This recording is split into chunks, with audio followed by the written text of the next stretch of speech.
So, should Prince Andrew keep his £30 million mansion? Discuss, Andrew Webborn. Well, I think it's very interesting because he's now inherited a lot of money, Prince Andrew. Of course. And I know it's probably the tiniest violin ever that you can find with people standing around with a bit of sympathy. So he's always denied the allegations, even though he paid reputedly £12 million to somebody he may never have met. And there's all sorts of evidence being offered that it might have been a fake photo in this era, when you can have fake photos, and we've spoken about that on this very show. But now what's happening, he's worried that King Charles will stop him having his allowance of £249,000, and as a result...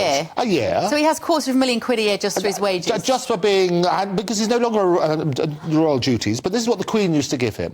But to stay in a £30 million house costs a lot of money, because you've got to do lots of repairs and so on and so forth. So, as I say, it's a sob story, which I think, when people are talking about heating or eating, is not going to get the great British public behind them.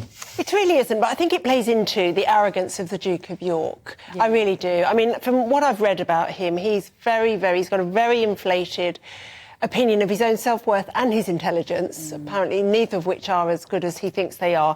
And this is the fact that he feels able, as you rightly say, Andrew, in this time when people really are struggling to heat their homes, to moan that he might not be able to stay in his £30 million house is just evidence of that. He's just arrogant, he's away with the fairies, he's out of touch with people, and frankly, as you've said, he inherited a lot from his father when he died, from his mother when he died. I don't believe for a second that he can't afford to pay for his house. He just doesn't want to.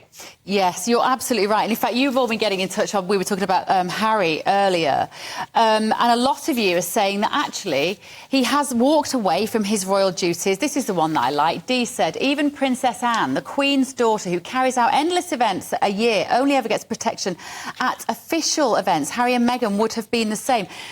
The trouble is, Princess Anne is so wonderful. Oh, she is. And she's so wonderful that any royal that comes out and says something like this, you always go, what would Princess Anne do? That's my litmus test. It is the litmus test. And she's brilliant. And as being a great ambassador for things like the Olympics and so on and so forth. And around the world, she's courted as it is. You have the honour of meeting her and that sort of stuff. She's brilliant. And she was a spare, but she didn't feel the need to whinge about it and write a book. Yeah. No. I'd love to know what she thinks about this. Oh. I think we can probably guess what she thinks about Princess Anne. Coming up after the break. It's going to be good. If you're watching, do get in touch. GBViews@gbnews.uk.